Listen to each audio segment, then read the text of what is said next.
Tahun 2013 dokter vonis saya kena kanker usus stadium 4. Dan dokter katakan umur saya cuma 11 bulan saja.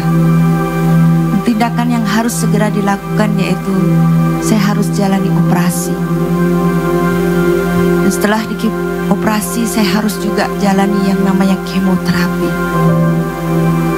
Sebanyak 8 kali saya harus treatment kemoterapi. Puji Tuhan, saya dinyatakan sembuh.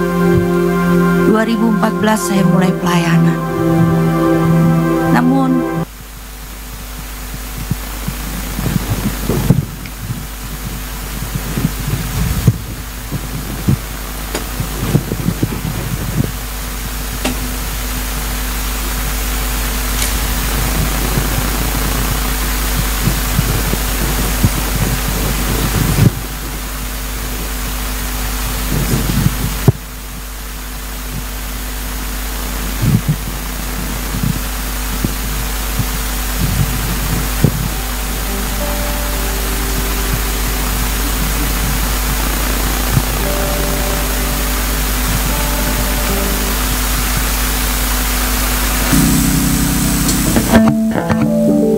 puji Tuhan, shalom Bapak Ibu Saudara yang diberkati oleh Tuhan pagi hari ini. Shalom, haleluya, puji Tuhan, senang berjumpa dengan Bapak Ibu Saudara pagi hari ini. Apa kabarnya Bapak Ibu Saudara?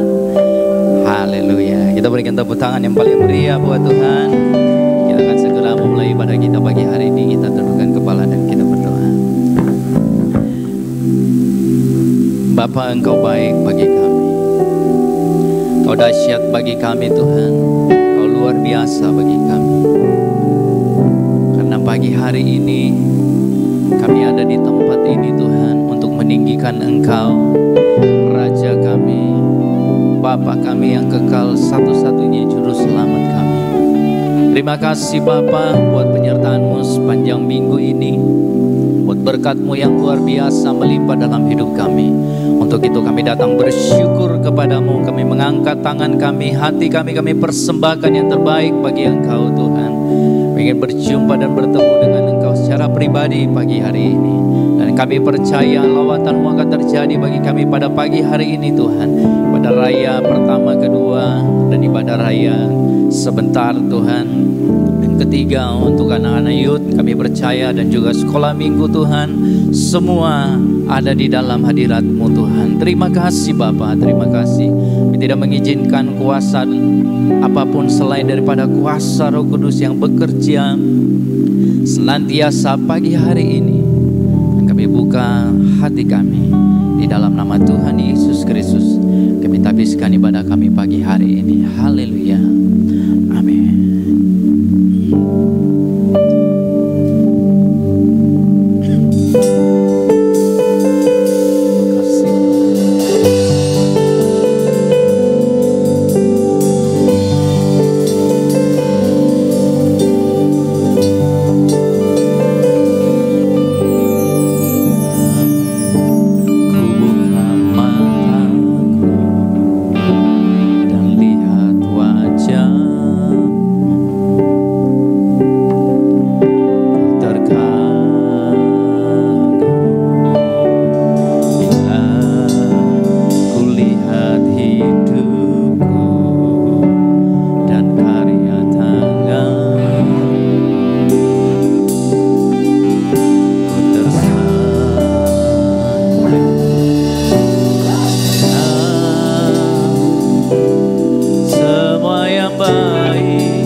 hidup kami. Tak terkatakan Tuhan, begitu besar perbuatan-Mu dalam hidup kami Tuhan. Terima kasih Tuhan, Kau selalu mengangkat hidup kami. Terima kasih.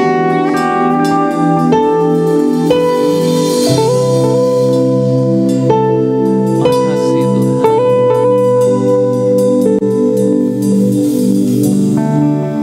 Yesus lebih.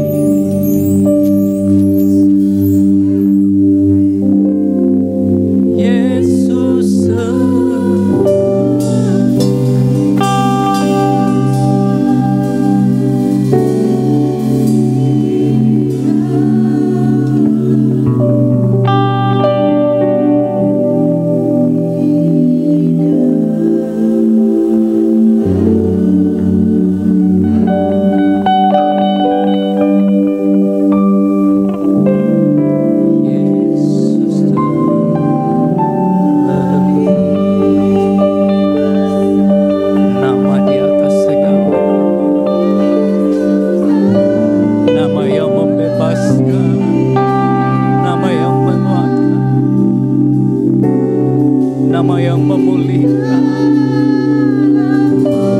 nama yang memberi pengampunan. Terima kasih Tuhan. Mari kita bangkit berdiri bersama-sama di hadapan Tuhan, Bapak Ibu Saudara.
Terpujilah Engkau Tuhan, dan kami selalu bangga punya Yesus seperti Engkau Tuhan, yang selalu memulihkan setiap hidup kami, yang datang selalu memeluk setiap hidup kami Tuhan. Terima kasih Tuhan Yesus. Kami mau bermazmur bagi Engkau pagi hari ini. Sebab kemenangan itu ada dalam hidup kami pagi hari ini. Di dalam nama Tuhan Yesus Kristus, mari kita berkata bersama-sama, haleluya, amin. Shalom Bapak Ibu Saudara sekali lagi. Happy Sunday. Mari salam kanan kiri saudara katakan, selamat hari Minggu. Haleluya.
Kita percaya bahwa nama Yesus ada di atas segala-galanya, katakan amin.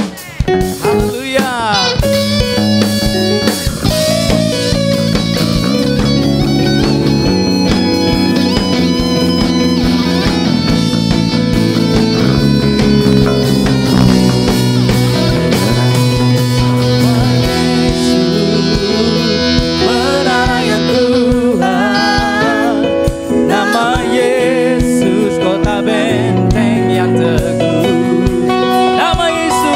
Nama Yesus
Puji Tuhan, pagi hari ini kita diberikan kesempatan untuk memberi persembahan.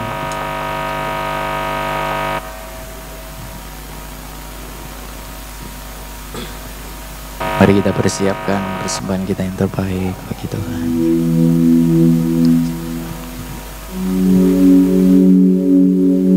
Mari kita satu dalam doa.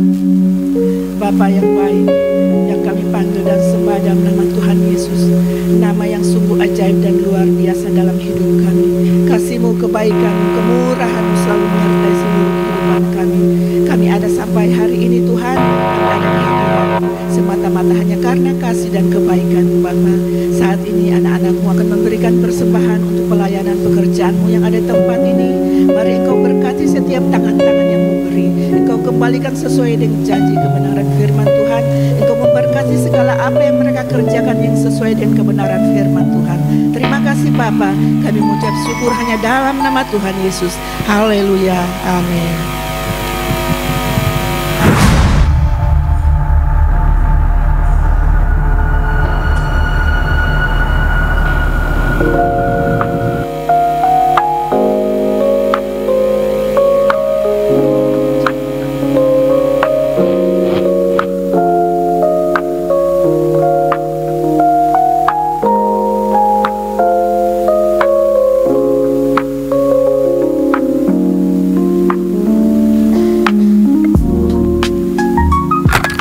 Shalom jemaat Tuhan, senang sekali saya bisa menyapa semua jemaat Tuhan yang hadir pada minggu yang berbahagia ini. Kembali lagi bersama saya Jerry. Saya akan mengajak semua jemaat untuk mendengar dan melihat informasi-informasi terupdate tentang seputar gereja kita yang terangkum dalam Weekly News. Setiap hari Minggu, gereja kita mengadakan ibadah sebanyak 2 kali. Ibadah raya pertama pada pukul 7 pagi dan ibadah raya kedua pada pukul 9 pagi bertempat di GBP Sion lantai 2.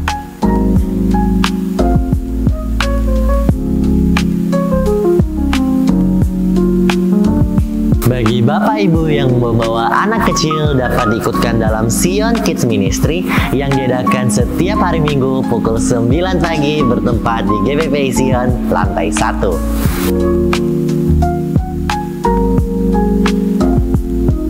Bagi kamu yang berjiwa muda, ayo bergabung bersama kami dalam ibadah Joshua Generation yang diadakan setiap hari Minggu pukul 6 sore bertempat di GBP Sion lantai 1.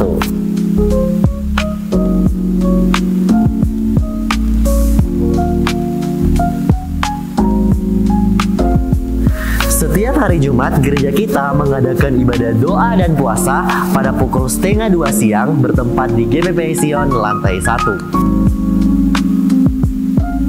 Dan malamnya kita berjumpa kembali dalam ibadah Pray Worship Center yang diadakan pada pukul 7 malam bertempat di GBP Sion lantai 1.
Sekian informasi terupdate yang dapat kita saksikan secara bersama-sama. Tetap percaya dan andalkan Tuhan dalam setiap langkah hidup kita. Selamat hari Minggu, Bapak Yahweh memberkati. Bye-bye. Puji Tuhan, demikian pengumuman sepekan yang bisa kita lihat dan kita dengar. Dan kami menyambut bagi Bapak Ibu Saudara yang baru pertama kali hadir datang beribadah di tempat ini. Ada yang baru pertama kali hadir, Bapak Ibu Saudara? Satu. Ada satu orang, kita sambut dengan selamat datang, selamat beribadah di GBPI Sion. Dan kalau belum ada tempat di mana ibu saudara beribadah, GBPI Sion selalu menjadi rumah untuk menyembah Tuhan bersama-sama di setiap minggu ibadah raya jam 7 dan jam 9 pagi. Tuhan Yesus memberkati.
Biar kami menjadi alat di tangan Tuhan, agar nama-Mu dipermuliakan. Terima kasih buat pagi hari ini. Terima kasih buat hadirat-Mu untuk pujian penyembahan yang luar biasa.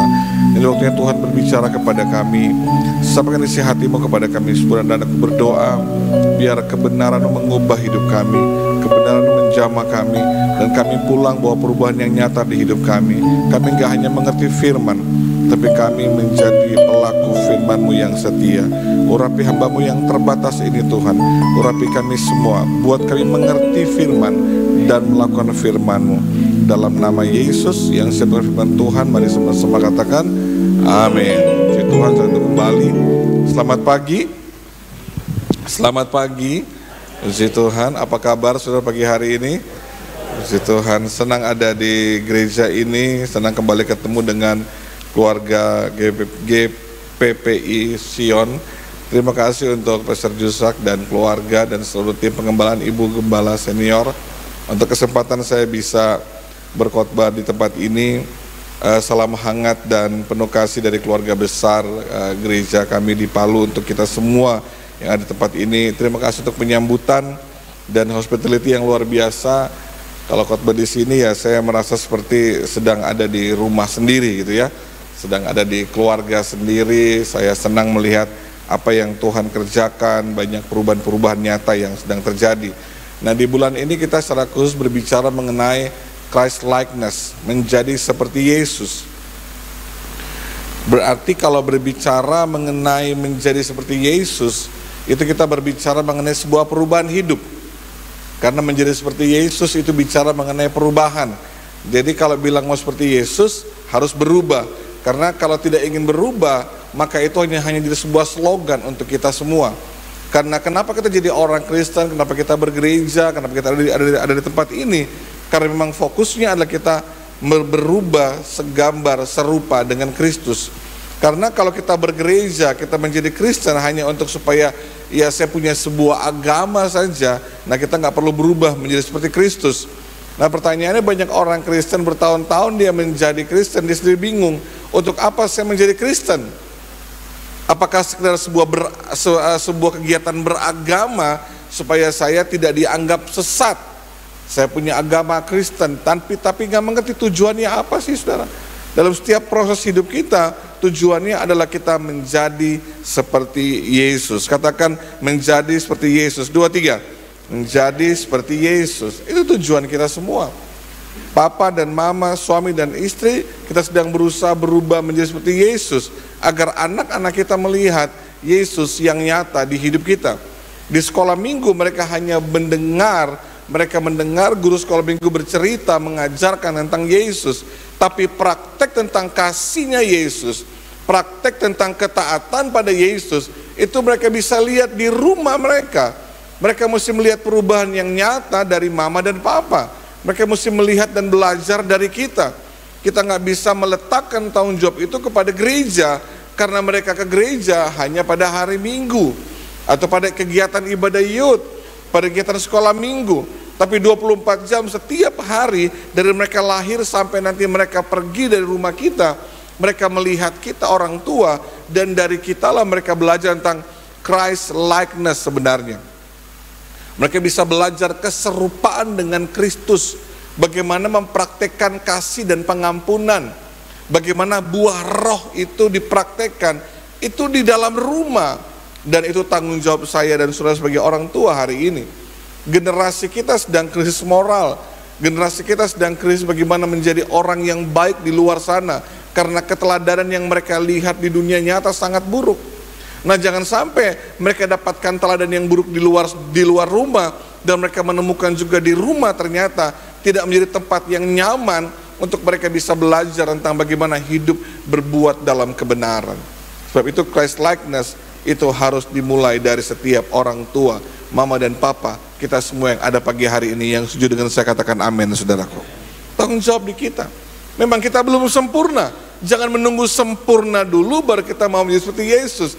Tapi itu adalah sebuah proses kehidupan yang mengubah kita tiap hari. Sebab itu untuk berubah menjadi seperti Yesus, Christ likeness, diperlukan yang namanya radical transformation.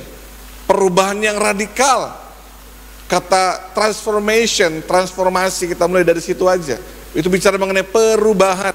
Kalau beberapa waktu lalu orang suka nonton film Transformer gitu ya, robot-robot mobil yang bisa berubah bentuk sesuai dengan situasinya. Dalam situasi perang, dia akan jadi robot perang. Nah demikian juga kita mesti mengalami perubahan-perubahan yang luar biasa kalau kita ingin menjadi seperti Yesus. Karena saya akan mulai dengan satu kalimat sederhana pagi hari ini. Kalimatnya begini, di bawah kolong langit ini yang tidak berubah adalah perubahan itu sendiri. Coba dicerna baik-baik. Di bawah kolong langit ini yang tidak berubah itu adalah perubahan itu sendiri. Artinya apa? Perubahan selalu harus terjadi, kudu terjadi, wajib terjadi. Semua berubah hari ini. Generasi sedang berubah hari ini. Tahun ini anak-anak kita yang lahir udah bukan lagi gen alfa, namanya gen beta. Saya pikir-pikir gini ya, ini baru mau mengerti gen Z gitu ya, lahir gen alfa, baru coba mengerti ya, kayak apa sih gen alfa, udah lahir gen beta lagi nih. Pusing lagi mikirin seperti apa generasi beta nanti dengan perubahan-perubahan yang terjadi. Hari ini dunia sedang berubah dengan sangat cepat. Dengan sangat cepat. Pola, hubungan sosial, semua sedang berubah. Nah, bagaimana dengan kita hari ini sementara kita gereja, apa kita juga mau berubah? Tentunya kita juga pengen bahwa Pak Pendeta, saya pengen suami saya berubah, saya pengen istri saya berubah, saya pengen situasi keadaan rumah tangga saya berubah. Kita ingin orang lain berubah. Kita juga harus mulai mengalami sebuah perubahan. Karena saya percaya begini, waktu kita berubah, maka orang di sekitar kita juga pasti akan berubah. Katakan amin, saudaraku. Kita menuntut perubahan pada diri orang lain, tapi kita sendiri nggak pernah berusaha untuk berubah. Banyak suami ingin istrinya berubah juga. Banyak istri pengen suaminya berubah. Demikian juga sebaliknya. Orang tua pengen, Pak Pendeta, bagaimana anak saya bisa berubah? Bagaimana orang tua saya juga bisa berubah? Setiap orang pengen ada perubahan. Bagaimana ya supaya bisnis saya bisa berubah? Gimana supaya omset saya bisa berubah? Gimana supaya suasananya bisa berubah? Banyak kali kita ingin perubahan-perubahan yang nyata terjadi, tapi kita bergumul gimana caranya supaya perubahan bisa terjadi. Gimana karakter suami saya bisa berubah, gimana karakter istri saya bisa berubah.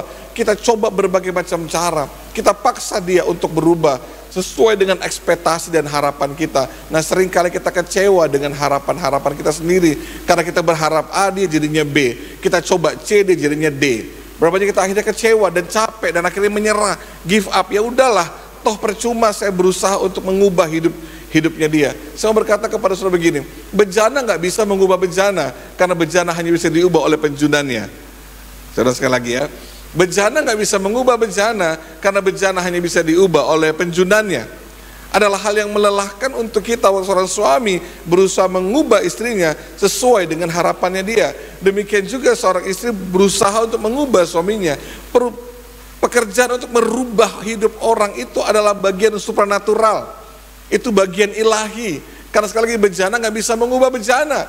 Kita yang harus berubah, dan saya percaya perubahan hidup kita akan berdampak pada perubahan orang lain juga. Mama papa nggak usah bilang gini, kalian harus baca Alkitab ya anak-anak. Nggak usah suruh mereka baca Alkitab. Papa mama berubah aja baca Alkitab, anak-anak pasti baca Alkitab. Karena itu berbicara mengenai sebuah keteladanan. Itu berbicara mengenai bagaimana kita berubah dan orang lain juga bisa berubah. Jangan berharap kita akan panen durian, tapi yang kita tanam adalah benih rambutan. Kita akan bergumul sendiri gimana hasilnya, kenapa hasilnya berbeda. Nah, pagi ini saya mau share 3 hal sederhana.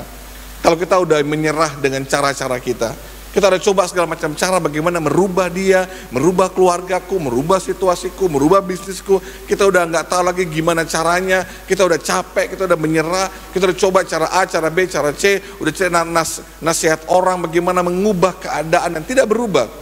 3 hal sederhana yang kita mau lihat bagaimana Tuhan mampu mengubah keadaan kita. Dan berdasarkan kasih karunia Tuhan yang luar biasa. Nah, mari kita lihat suatu kisah di Kisah Rasul pasal 9 ayat 1 sampai ayat yang ke-6. Ayatnya cukup panjang, tapi saya akan coba baca buat saudara. Sementara itu berkobar-kobar hati Saulus, yaitu Paulus, pada akhirnya untuk mengancam dan membunuh murid-murid Tuhan, ia menghadap imam besar dan meminta surat kuasa daripadanya untuk dibawa kepada majelis-majelis Yahudi di Damsyik, supaya jika ia menemukan laki-laki dan perempuan yang mengikuti jalan Tuhan, ia menangkap mereka dan membawa mereka ke Yerusalem. Jadi Saulus pada masa itu adalah FPI pada zaman hari ini gitu ya. Dia jahat banget. Kami di Palu ini mau bikin acara sebenarnya KKR kesembuhan ilahi sudah gitu ya. Tapi formatnya dibuat acara malam persahabatan gitu ya. Peter Yongren datang. Dan kita lagi alami penolakan sekarang saudara. Awalnya bikin di lapangan terbuka, tapi akhirnya dipindahkan ke gedung olahraga saudara, karena dapatkan penolakan yang cukup keras saudara. Mereka mulai, akhirnya ini Palu lagi heboh di media sosial gitu ya, penolakan terjadi, katanya wah mereka akan menggoyahkan iman banyak orang gitu kan. Akhirnya banyak orang komen, ya kalau nggak kuat iman jangan datang lah gitu kan kita kan nggak undang-undang kalian juga gitu ya.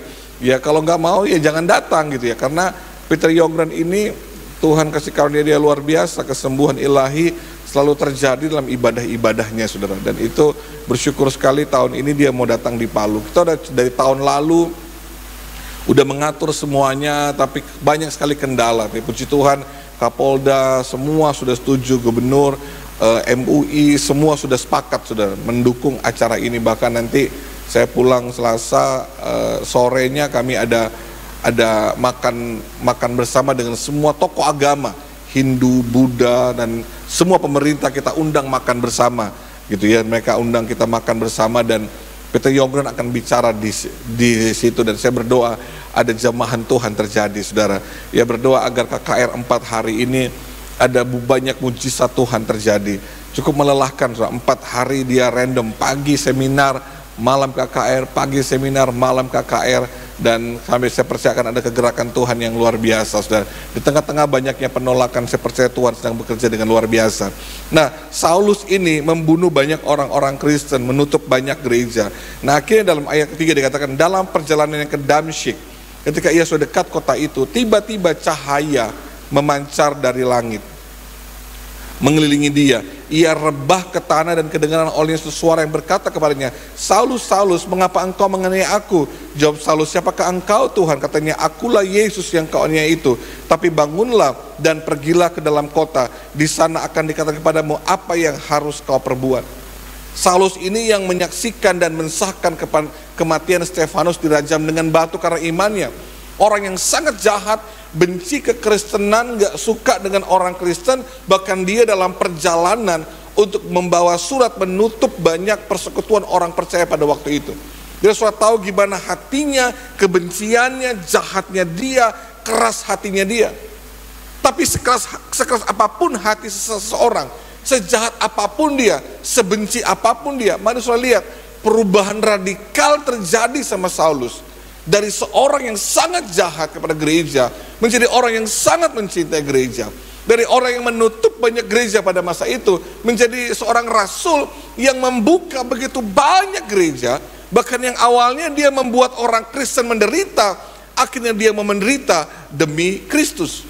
Apa yang mengubah dia? Yang mengubah dia adalah dalam satu perjalanannya ke Damsyik itu, dia mengalami hadirat Tuhan. Dia mengalami perjumpaan dengan Tuhan. Dia mengalami kuasa Tuhan sendiri yang datang sama dia. The presence of God menjamah dia dan mengubah dia.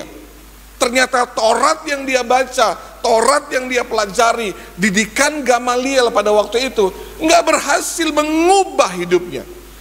Dia terkeras, dia benci, dia marah, dia nggak suka dengan yang namanya Yesus.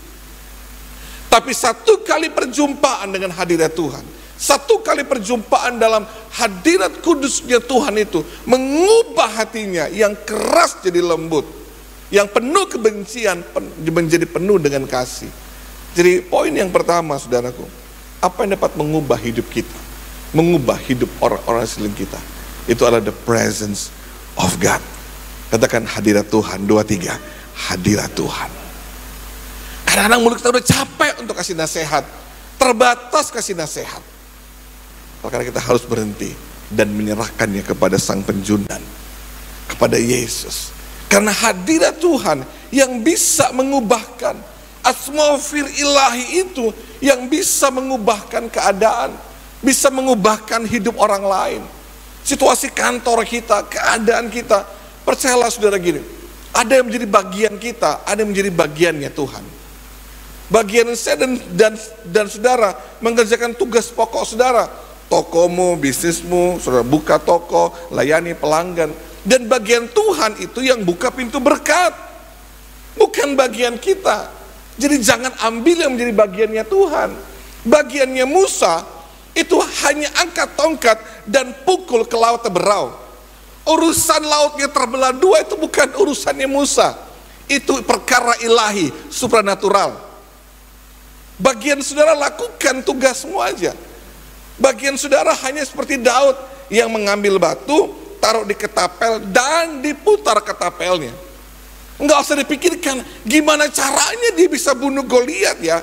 Gimana caranya batu kecil ini bisa membunuh raksasa yang besar itu. Saudara nggak perlu pikirkan cara-caranya, karena itu bagiannya Tuhan. Itu sifat ilahi, supranatural.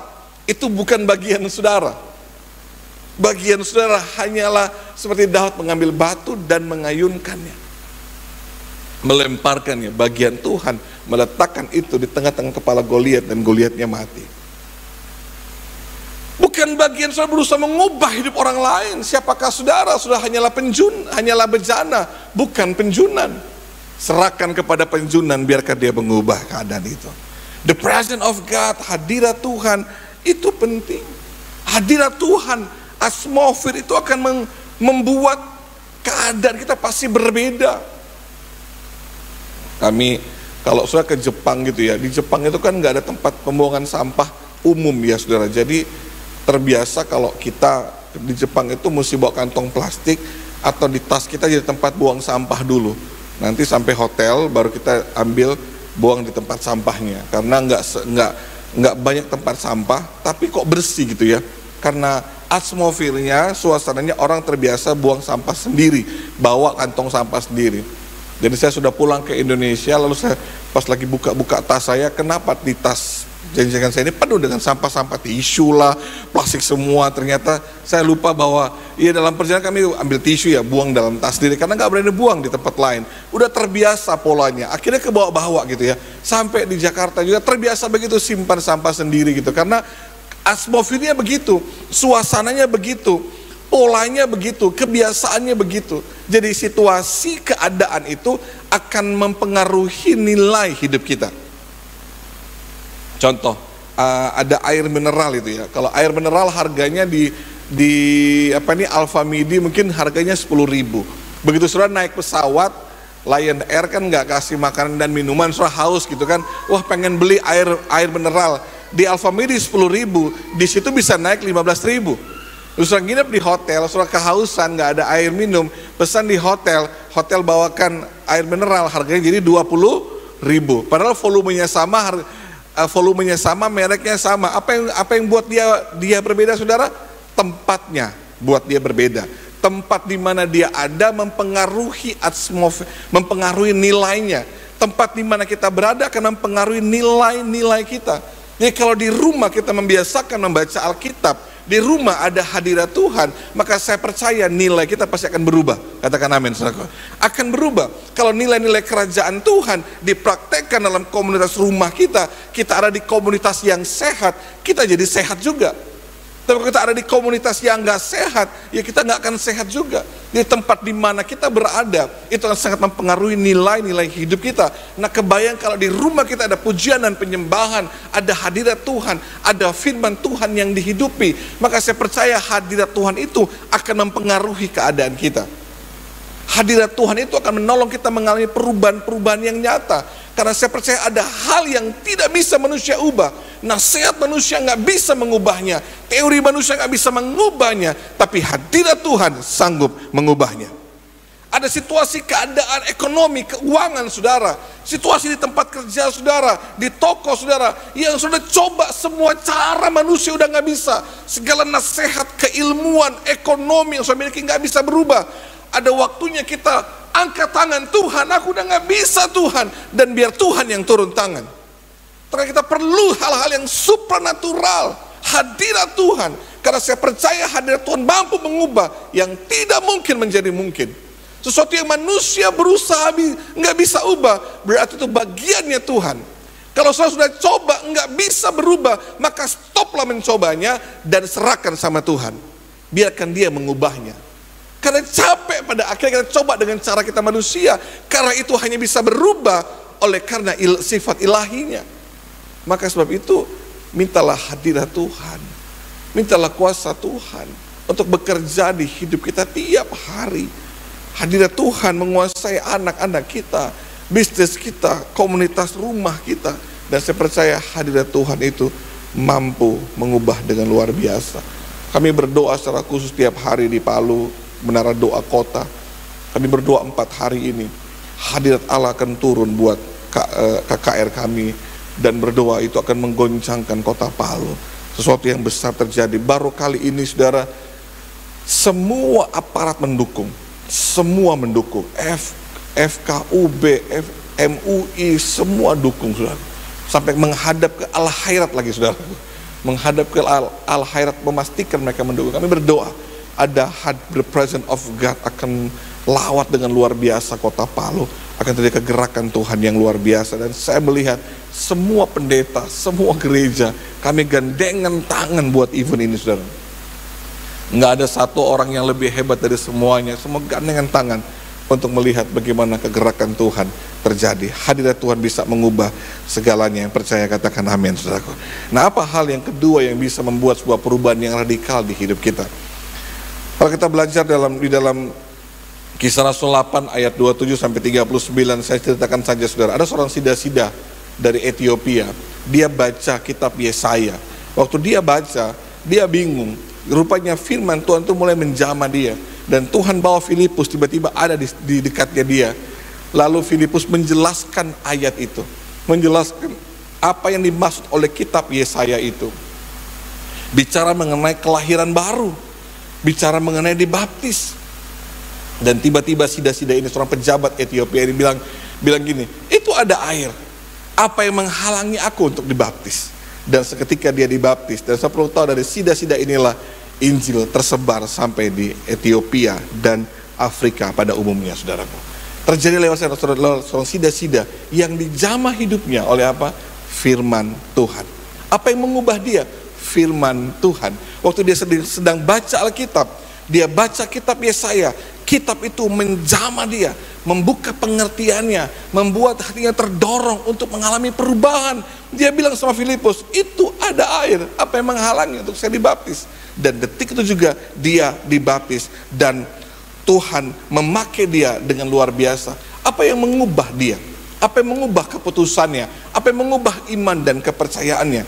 Yaitu firman Tuhan. Katakan firman Tuhan, 2, 3. Firman Tuhan. Saya percaya gini, hal kedua yang mampu mengubah hidup kita, nggak hanya hadirat Tuhan, tapi yang kedua itu adalah firman Tuhan. Katakan amin. Firman Tuhan. Banyak orang Kristen begini, dia udah dengar khotbah tiap hari gitu, kenapa hidupnya nggak berubah? Dengar khotbah tiap hari dari YouTube, dengar khotbah tiap hari dari YouTube, dia dengar khotbah. Wah, kakak di sana dia pergi, kakak di sana dia pergi. Kan ada orang gitu ya.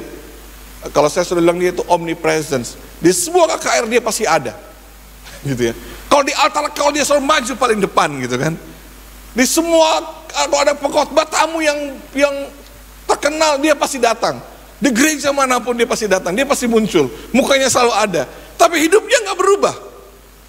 Pak Pendeta, saya lihat orang ini, wah dia kalau dengar khotbah itu luar biasa semangat. KKR di mana-mana tiap dengar khotbah, tapi kenapa hidupnya nggak berubah? Karena ini saudaraku, Roma 10 ayat 17 bilang gini. Jadi iman timbul dari pendengaran, dan pendengaran akan apa saudara? Firman Kristus. Saudara sekali lagi. Berarti iman timbul, iman bertumbuh dari apa saudara? Pendengaran akan apa? Firman Kristus, bukan khotbah. Bukan khotbah. Roni Rumambi saat ini sedang tidak berfirman sama saudara. Saya sedang berkhotbah. Saya sedang menafsirkan ayat demi ayat. Saya sedang memberikan pengertian kepada saudara dari beberapa ayat yang saya baca. Tapi yang bisa mengubah hidup saudara bukan khotbah saya, tapi firman Tuhan yang hidup. Alkitab itu firman Tuhan. Roni Rumambi sedang tidak berfirman di mimbar ini. Saya bukan Tuhan yang berfirman.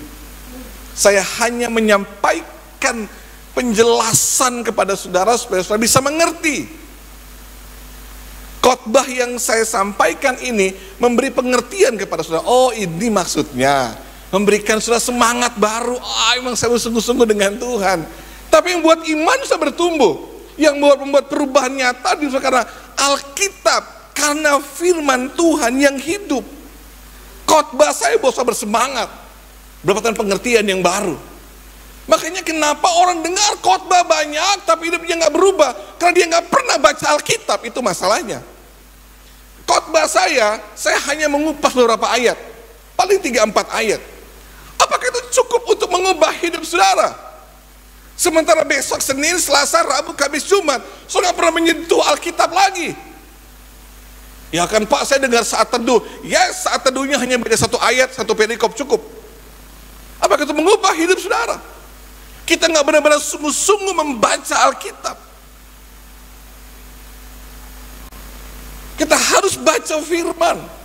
Wah, dari tahun lalu saya dorong jemaat baca Alkitab. Akhir tahun kemarin saya bilang, saya jual nih. Saya bawa di gereja Alkitab yang memang khusus bacaan tiap hari. Jadi LA itu keluarkan Alkitab khusus. 1 Januari, 2 Januari, 3 Januari. Wah, bersyukur sudah 10 habis, 20 habis, 30 habis. Wah, jemaat antusias. Ada satu keluarga beli 9 Alkitab. Saya mau diapain semua gitu 9 Alkitab. Tapi lagi semangat baca, kita harus baca Alkitab. Bikin kalender, taruh di kalender bacaan Alkitab tiap hari. Harus baca Alkitab. Anak-anak saya, ayo baca Alkitab, selesaikan Alkitab dalam 1 tahun. Lagi dorong jemaat, karena saya percaya gini, khotbah terbatas, tapi firman Tuhan tidak pernah terbatas. Firman mampu mengubah hidup kita. Jadi jangan sampai gini saudara, saudara lebih mencintai khotbah pendeta lebih besar daripada baca Alkitab. Ada yang salah dengan kekesan kita, kalau kita begitu bersemangat dengar khotbah, tapi nggak semangat baca Alkitab. Makanya iman kita nggak bertumbuh. Iman kita nggak bertumbuh karena asupan firman, makanan rohaninya hanya sedikit. Saudara, khotbah pendeta seterkenal apapun dia nggak bisa mengalahkan standar firman Tuhan. Nggak boleh. Perkataan firman lebih tinggi dari pendeta sehebat apapun dia. Bahkan kalau apa yang dia katakan bertentangan dengan firman, kita nggak boleh setuju dengan dia, dan kita melalaikan firman Tuhan, nggak boleh. Makanya keliru kalau kita nggak baca Alkitab. Makanya ada yang khotbah, saya lihat di neraka orang-orang yang tidak percaya diikat, disiksa. Kalau dia suka berbohong, lidahnya akan dipotong, tangannya akan dipotong. Saya mau tanya semua saudara, baca Alkitab, ada nggak di gitu Alkitab? Nggak ada Alkitab tulis-tulis gitu. Itu kan cerita-cerita kita masa kecil kan? Komik-komiknya, maaf ya, orang muslim kan? Kita baca komik masih kecil kan gitu. Kalau kau nakal, suka berbohong, lidahmu akan dipotong nanti di neraka, tapi tersambung ulang. Iya enggak? Itu kan cerita masa kecil. Kok bisa ada pendeta yang khotbah dia bilang gitu? Dia baca di mana Alkitabnya? Jangan-jangan Alkitabnya beda sama Alkitab kita. Tapi kok aneh orang suka dengan khotbahnya gitu. Saya bilang ada yang salah dengan sistem kekesan kita. Kita terkesima dengan gaya bahasa, homiletik yang bagus, permainan kata yang indah, tapi itu nggak benar, nggak sesuai dengan firman Tuhan. Saya lihat di sebuah tayangan gitu ya, teman saya story. Wah, jemaat berdiri, wah amin, yes. Khotbahnya begini, kita nggak diubahkan oleh logos, tapi oleh rema. Wah, sudah ini bahaya, sesat ini. Logos itu, saya yang bawa Alkitab, itu logos, itu firman Tuhan. Loh, kalau dia bilang berarti perkataan pendeta lebih berkuasa daripada firman Tuhan. sesat. Tapi jemaat, yes, wow, amin, amin. Karena bahasa keren kan, rema yang mengubahkan, bukan logos yang mengubahkan. Wih, bahasanya keren banget, wah semua semangat. Saya bilang, ada yang salah dengan khotbah ini. Masa logos gak punya kuasa? Logos itu firmannya Tuhan, perkataannya Tuhan. Nah kadang-kadang kita terkesima dengan gaya bahasa yang bagus, dengan teknik khotbah yang bagus, tapi kita nggak ada pesan firman Tuhan di dalamnya, nggak ada firman yang benar di dalamnya. Sebab itu penting untuk gini saudara ya, yang terkenal belum tentu benar, itu aja. Saudara bisa terkesima dengan pendeta yang hebat, yang khotbahnya wah di medsos tuh bagus banget, luar biasa banget ya, wah keren banget, menggetarkan saya. Saya kasih tahu sama saudara, saudara nggak lihat hidup dia tiap hari kok, itu aja. Jadi kalau sampai saudara lebih puja pendeta di luar daripada pendetamu, ada yang salah dengan saudara. Saudara nggak lihat hidupnya dia, tapi saudara lihat hidup gembala saudara. Terus saudara nggak tahu hidupnya dia. Saya tadi malam bilang sama para leaders, loh, saya tuh ditawari kok, Pak Pendeta mau nggak supaya ratingmu naik? Ada perusahaan yang bisa buat khotbah jadi sangat bagus banget. Dipugar sangat indah di media sosial akan naik luar biasa. Sudah saya terkenal di Indonesia. Bisa, sangat bisa. Yang penting saya bayar. Saya butuh berapa followers yang naik nanti. Saya butuh bisa didengar sampai kayak apa. Tapi kan nggak kayak gitu caranya, saudara. Jadi gini, kita jangan terkesima kepada pengkhotbah melebihi pada Alkitab, pada firman Tuhan. Saya nggak bilang saya jangan dengar khotbah ya, dengerin khotbah. Tapi jangan sampai kita mengejar khotbah ke sana sini. Sebenarnya kita nggak pernah baca Alkitab sama sekali. Pertanyaan sebagai orang Kristen bertahun-tahun, berapa kali saya pernah menghabiskan baca satu Alkitab di seumur hidup saya hari ini? Jawab sendiri aja, nggak usah angkat tangan gitu ya. Jawab sendiri. Makanya firman itu akan mengubah hidup kita. Saya lihat ya, tahun lalu saya ke Israel, itu lagi hari raya Pondok Daun, sudah. Hari raya Pondok Daun itu orang Israel itu sedang melakukan yang Ulangan 6 ayat 6 bilang gini, haruslah engkau mengajarkannya berulang-ulang kepada anak-anakmu dan membicarakan apabila engkau duduk di rumahmu dan apabila engkau sedang dalam perjalanan, apabila engkau berbaring dan apabila engkau bangun. Jadi diperintahkan, kenapa orang Yahudi itu pintar-pintar? Kenapa mereka diberkati Tuhan? Karena mereka lakukan ini, ajarkan berulang-ulang. Siapa yang ajar, saudara? Pendeta? Bukan. Karena dikatakan apabila engkau duduk di rumahmu. Berarti mama dan papa yang ajar anak-anak firman Tuhan. Kegagalan kita dalam parenting kita adalah kita nggak pernah ajar anak-anak kita. Tugasnya sekolah minggu, nanti Pastor Jusak yang pikirkan anak-anak kami. Enggak, orang tua di rumah. Makanya kalau sudah di Yerusalem, kalau saya lihat di hari Sabat, itu papa mama yang bawa anak-anak ke Bait Allah untuk berdoa di tembok bar tepi, di tembok ratapan berdoa. Nah kalau sudah di hari Pondok Daun, suka menemukan mereka bangun pondok di depan rumah mereka, depan toko, bahkan di apartemen itu di halaman kecil mereka bangun pondok, mengingat bahwa Tuhan pernah tolong mereka waktu mereka keluar dari Mesir. Itu kami pas saya lagi di sana kemarin, itu kami pinjam pondoknya mereka gitu ya. Kami duduk di meja panjang sama semua. Itu ada kitab-kitab Taurat. Itu papa itu posisinya di paling depan tuh, di kepala meja kalau kita bilang ya. Dia doa, dia ajarkan Taurat, ceritakan bagaimana Musa, Yosua, Tuhan tolong mereka. Itulah keimanan yang mereka bangun. Anak-anak diajarkan firman. Saya suka dengan suasana suasana selama seminggu ada di sana kemarin. Kok bagus banget ya mereka. Keluarga-keluarga itu duduk biar rumahnya mewah ya sudah, di depannya harus bangun tenda. Mereka tinggal di situ, mereka doa sama-sama selama 1 minggu. Maka tahun ini mau ke Israel lagi, saya bilang sama tour leader, kita pergi pas ada hari raya Pondok Daun dong, supaya kita rasakan bagaimana keluarga-keluarga itu diajarkan firman, mereka duduk bersama. Itu penting untuk kita mengajarkan firman kepada anak-anak kita. Nggak heran mereka diberkati Tuhan. Kalau saya lihat gambar berikutnya, Waktu orang Yahudi sedang berdoa, kalau saya akan menemukan mereka di sana laki-laki, itu tangan kirinya tuh ada tali yang mengikat mereka. Lalu ada kayak kotak di kepala mereka. Boleh next gambarnya? Itu namanya tefillin sheliat dan tefillin shelros, saudara. Yang ada di tangan dan yang ada di kepala. Itu apa sih, saudara? Itu Taurat. Jadi waktu mereka lagi baca Taurat, itu melingkar di tangan mereka, mengingatkan mereka supaya mereka mengerti kalau saya bekerja seperti untuk Tuhan. Saya bekerja sesuai dengan firman Tuhan.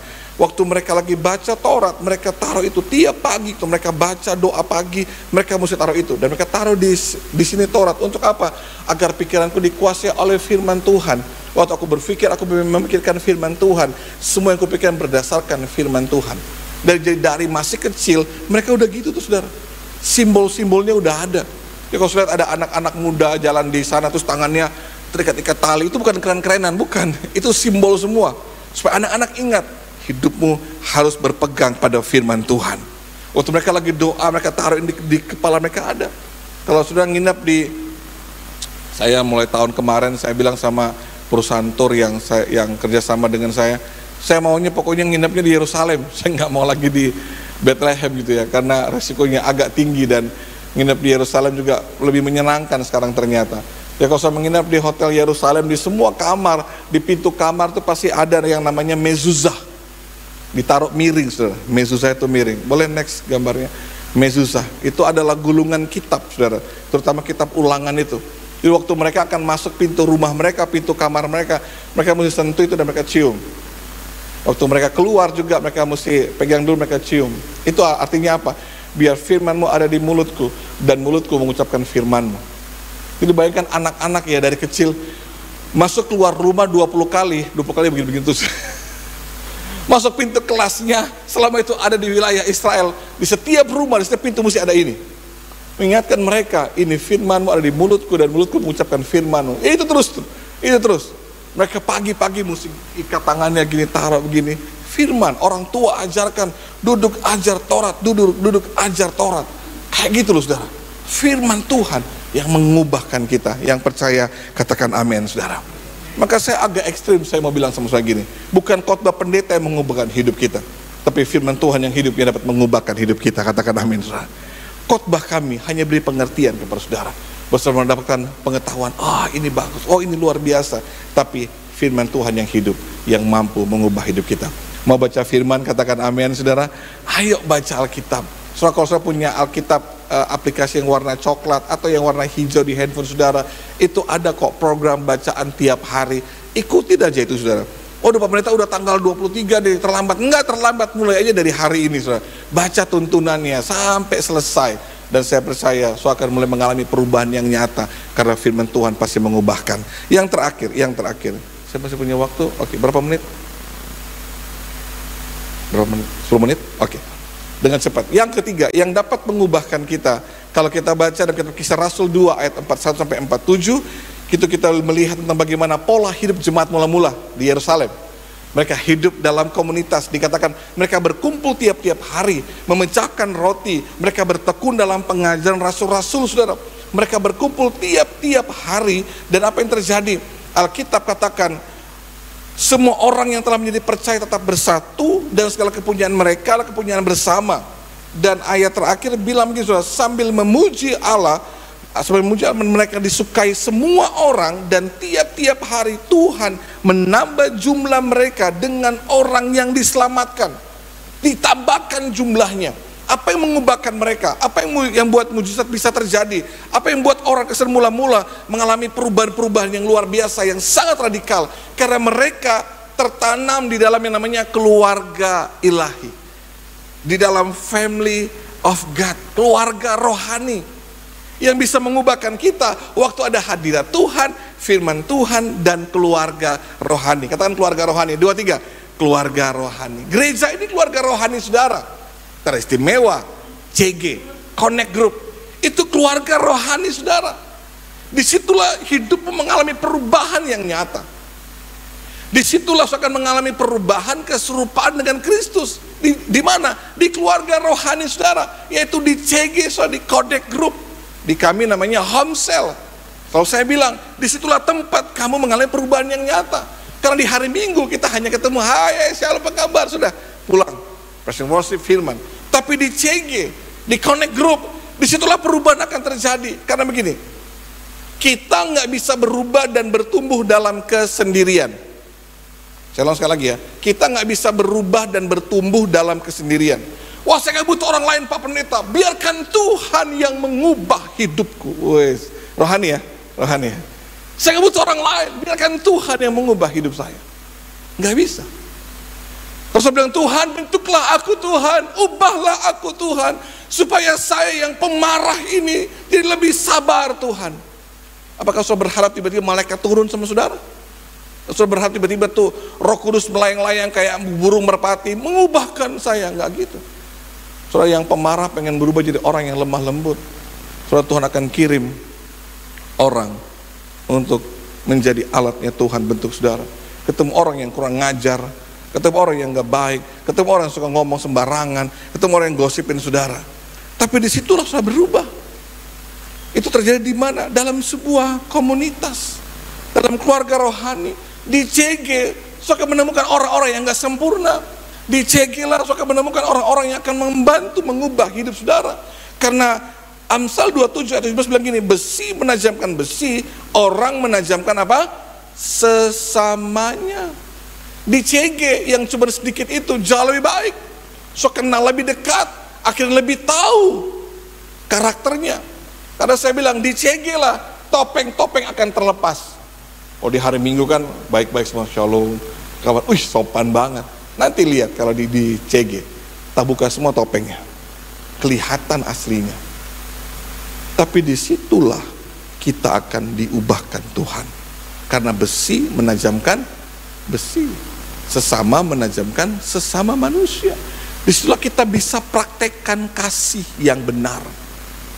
Kita bisa mempraktekkan bagaimana mengampuni anggota CG yang mengesalkan ini, gitu ya. Menerima seorang yang gak sempurna ini ada di tengah-tengah komunitas kami. Wah, saya gak suka di CG ini Pak, ini mereka ini nggak bagus, saya butuh CG yang lain. Jangan kau pindah ke CG yang lain, kau merusak CG yang lain juga. Gitu. Tetaplah di situ, biar Tuhan proses saudara, Tuhan ubahkan saudara. Penting keluarga rohani, nggak bisa saya berubah dalam kesendirian. Biarkan saya sendiri, Roh Kudus yang ubah saya, nggak bisa. Saya butuh orang lain. Maka gereja harus menjadi rumah, bukan bengkel. Bengkel itu bawa motor, rusak, mobil rusak, selesai rusak, pulang kan? Kan nggak ada orang tuh setelah selesai mobilnya ditinggal di bengkel. Gereja nggak boleh jadi rumah sakit, nggak boleh. Sakit, setelah sembuh dia pergi aja. Gereja nggak boleh jadi rumah makan. Wah di sini enak nih kita makan kenyang pergi. Gereja mesti jadi rumah, tinggal menetap, berubah dan bertumbuh di situ. Kalau ada yang rusak kita perbaiki sama-sama, ada yang nggak baik kita ubah jadi lebih baik. Itu rumah. Maka saudara mesti jadi keluarga rohani. Jangan kesana kemari saudara, jadi keluarga rohani. Dan saya mengencourage saudara, tertanamlah saudara di CG, supaya di situ benar-benar saudara menghidupi apa yang Alkitab katakan dalam kitab Kisah Rasul. Memang, wah tapi Pak, kok sedikit ya? Justru sedikit jauh lebih baik. Sedikit jauh lebih baik. Karena dengan sedikit saudara bisa lebih mengenal pribadi, lebih pribadi. Kalau kayak begini kan saudara nggak bisa mengenal orang lebih personal. Tapi di CG saudara bisa kenal orang lebih personal. Saudara bisa lebih memahami hidupnya orang lain. Saudara bisa diproses Tuhan lebih baik dalam komunitas CG. Dan saya percaya di CG saudara itu akan diubahkan dengan luar biasa. Kenapa? Karena di CG punya format yang sangat berbeda dengan ibadah. Saya banyak ngobrol dengan Pastor Ustaz, saya bilang gini, jangan bawa ibadah raya di CG. 2 penyembahan, 2 praise, 1 lagu penyembahan firman, persembahan pulang. Loh, CG itu adalah keluarga rohani di mana kita bisa berbagi hidup, berbagi kesaksian, saling mendoakan, saling menguatkan, benar-benar jadi sebuah keluarga kecil di mana saling memperhatikan yang ada di dalamnya. Kalau udah banyak 20-30 orang akan sangat sulit untuk bisa saling memperhatikan. Tapi kalau lebih kecil seperti yang dibangun oleh gereja mula-mula, kecil-kecil saudara, sedikit-sedikit, tapi itu jadi kuat. Nah hari ini kalau saya lihat beberapa media sosial Kristen, Cina akan menjadi negara Kristen terbesar di dunia hari ini. Kenapa? Dimulai dari komunitas kecil, yaitu CG. Saya baru pulang dari Korea, ikut doa pagi selama seminggu sudah. Wah, lihat itu gereja yang udah 70 tahun tuh bertumbuhnya luar biasa sekali, saudara. Luar biasa. Tadi malam lagi buka-buka laptop saya lagi pelajari gereja ini lebih detail. Wah, ternyata itu mereka mengatur CG-nya dengan sangat luar biasa. Hari ini mereka gereja terbesar di dunia dengan jemaat gereja lokalnya hampir 1 juta. Gereja lokal, bukan sinode, gereja lokal. Apa yang buat mereka bisa bertumbuh sekian tahun dengan keadaan yang sama? Karena CG mereka sangat kuat. Karena mereka punya keluarga rohani yang sangat kuat, yang sangat bertumbuh dengan luar biasa. Sebab itu saya mengencourage saudara, ayo tergabung di CG. Di Connect Group saudara, kalau di tempat kami namanya Home Cell, supaya saudara bisa bertumbuh di situ, saya bisa diubahkan hadirat yang nyata, firman yang hidup, itu menjadi kekuatan yang luar biasa, menolong saudara berubah dalam komunitas CG saudara, agar saudara bisa mengalami perubahan yang nyata di situ. Sebab itu karena disitulah karakter kita dibentuk dan kita bisa praktekkan firman dengan luar biasa. Saya menutup dengan satu kalimat gini, kita harus mengasihi sesama, bukan hanya yang sama. Nah, kita bisa praktekkan ini di mana? Di CG. Kita mengasihi sesama kita, bukan hanya yang sama. Saya berdoa saudara, biar 3 poin sederhana ini menolong kita mengerti bahwa kalau saya ingin berubah secara radikal, saya perlu hadirat Tuhan, saya perlu yang namanya firman Tuhan, dan saya perlu adalah keluarganya Tuhan, keluarga rohani. Dan di gereja ini ada namanya CG, Connect Group. Tertanamlah di situ. Jadilah keluarga rohani di situ, agar saya akan melihat bagaimana pertumbuhan, perubahan yang nyata akan terjadi di hidup saudara. Saya berdoa ini menolong kita semua untuk tetap bertumbuh, alami perubahan yang nyata serupa dengan Kristus. Amin. Mari tundukkan kepala bersama kita berdoa. Bapa yang baik, seringkali kami bergumul untuk setiap perubahan nyata terjadi buat hidup kami. Tapi aku berdoa hari ini Tuhan, biar the presence of God, hadirat Tuhan yang nyata itu mengubah hidup kami, mengubah keadaan kami. Aku berdoa dalam nama Yesus, biar di setiap rumah-rumah kami ada pujian dan penyembahan. Di setiap rumah-rumah kami ada hadirat Tuhan yang nyata. Di tempat kerja kami, di toko kami, tempat usaha kami, di hidup kami tiap hari ada hadirat Tuhan yang nyata dalam setiap lewat pujian penyembahan kami. Dan aku berdoa dalam nama Yesus, berikan kami gairah untuk baca firman. Aku berdoa biarkan kami punya hati yang lapar dan haus untuk membaca firman Tuhan dalam nama Yesus Tuhan. Untuk kami bergairah baca firman-Mu dan mengalami perubahan yang nyata. Dan aku juga berdoa Tuhan, biar setiap kami di gereja ini menjadi rumah rohani kami Tuhan. Dan aku berdoa biar setiap jemaat Tuhan bisa bergabung di keluarga-keluarga rohani, keluarga Tuhan yang ada di gereja ini, di setiap CG, agar hidup kami diproses Tuhan, agar kasih dan buah roh nyata di hidup kami. Kami mengalami perubahan, karena besi menajamkan besi, sesama menajamkan sesamanya.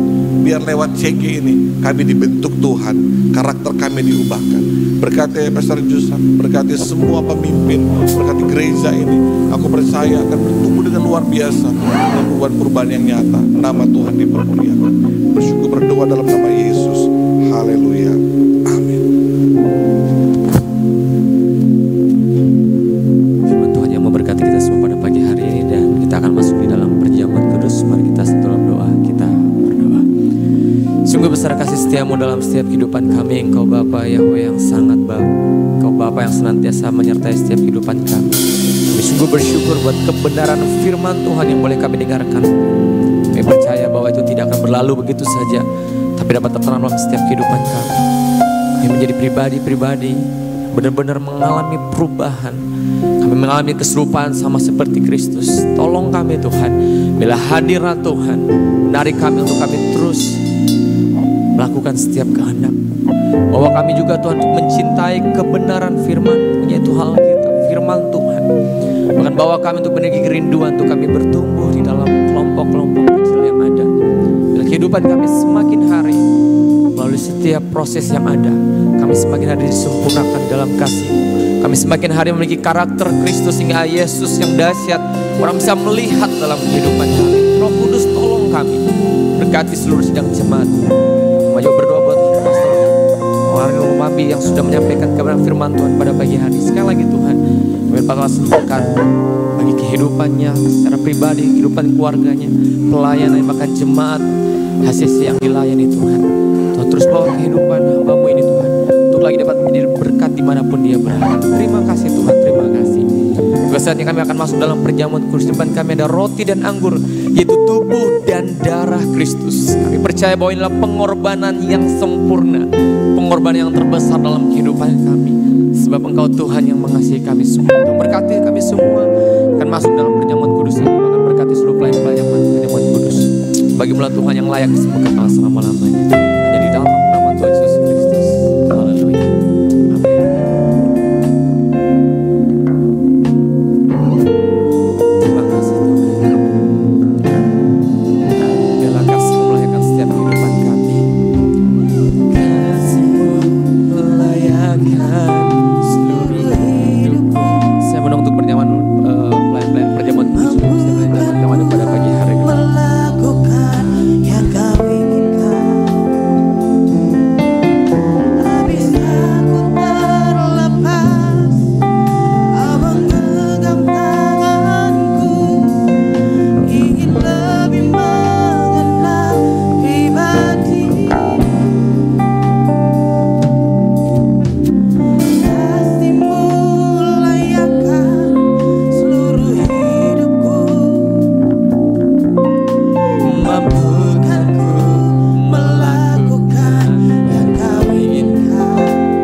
Maka kata Yesus kepada mereka, Aku berkata kepadamu, sesungguhnya jikalau kamu tidak makan daging anak manusia dan minum darahnya, kamu tidak mempunyai hidup di dalam dirimu.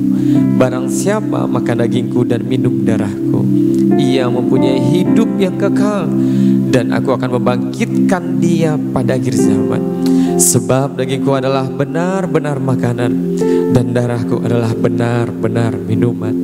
Barang siapa makan dagingku dan minum darahku, ia tinggal di dalam aku dan aku di dalam dia. Mari kita angkat tubuh Tuhan dan dengarlah firman-Nya. Dan ketika mereka sedang makan, Yesus mengambil roti, Ia mengucap berkat, memecah-mecahkannya lalu memberikannya kepada murid-muridnya dan berkata, ambillah, makanlah, inilah tubuhku. Mari kita makan bersama tubuh Yesus Kristus terpecah-pecahkan dalam kehidupan kita dengan penuh pengucapan syukur di dalam nama Tuhan Yesus Kristus.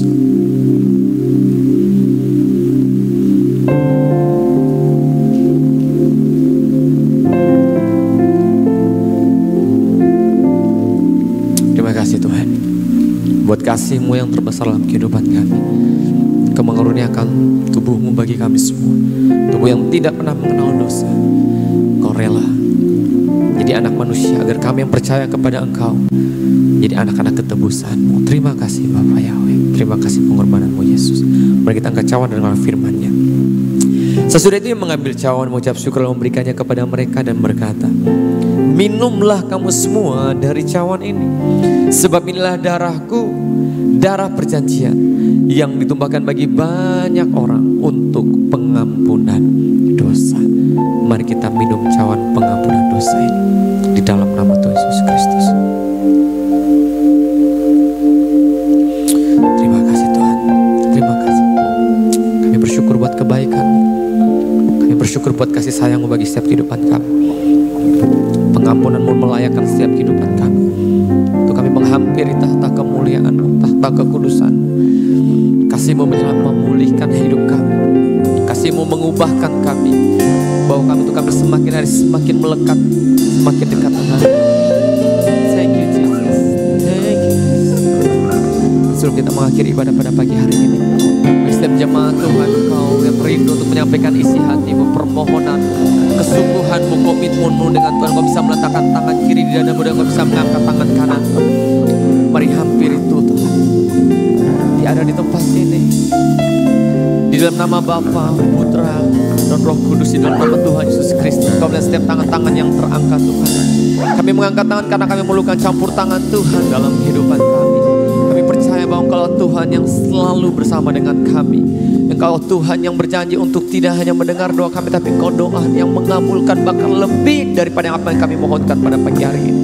Hamba berdoa buat setiap tangan-tangan yang terangkat Tuhan. Mereka sedang menyatakan permohonan mereka, iman percaya mereka ke dalam tangan-Mu. Kami percaya tidak ada mustahil bagi Tuhan dan tidak ada mustahil bagi orang yang mengandalkan Tuhan. Segala sesuatunya mungkin. Kami percaya rancangan-Mu yang terbaik dalam kehidupan kami. Tuhan, topang kehidupan kami, bawa kami untuk kami terus mengalami bahwa Engkau Tuhan yang dahsyat yang menyertai hari-hari kami. Tuhan dengar, Tuhan kabulkan kekuatan yang baru, pengharapan yang baru ada dalam setiap kehidupan kami semua. Terima kasih Tuhan. Turunkan tangan jemaat Tuhan. Kami sungguh bersuka cita Tuhan buat ibadah raya yang boleh berjalan dengan begitu luar biasa. Engkau sudah memberkati kami dari awal pertengahan hingga akhirnya. Kami bersuka cita sebab kami percaya bahwa Engkau sudah melawat kami. Ketika kami harus kembali ke rumah kami masing-masing, kami percaya ada sesuatu baru yang mengubahkan kehidupan kami.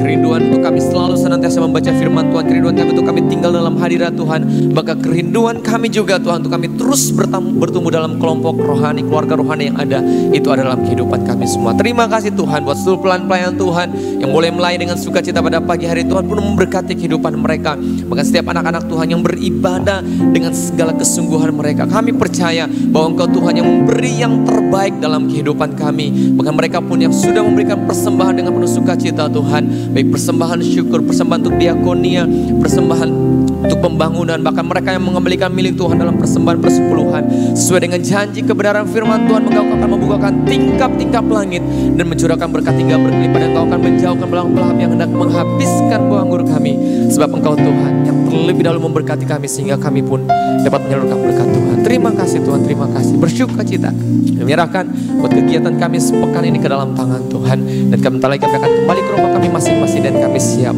terima berkat-Mu. Mari arahkan hatimu dan terimalah berkat Tuhan.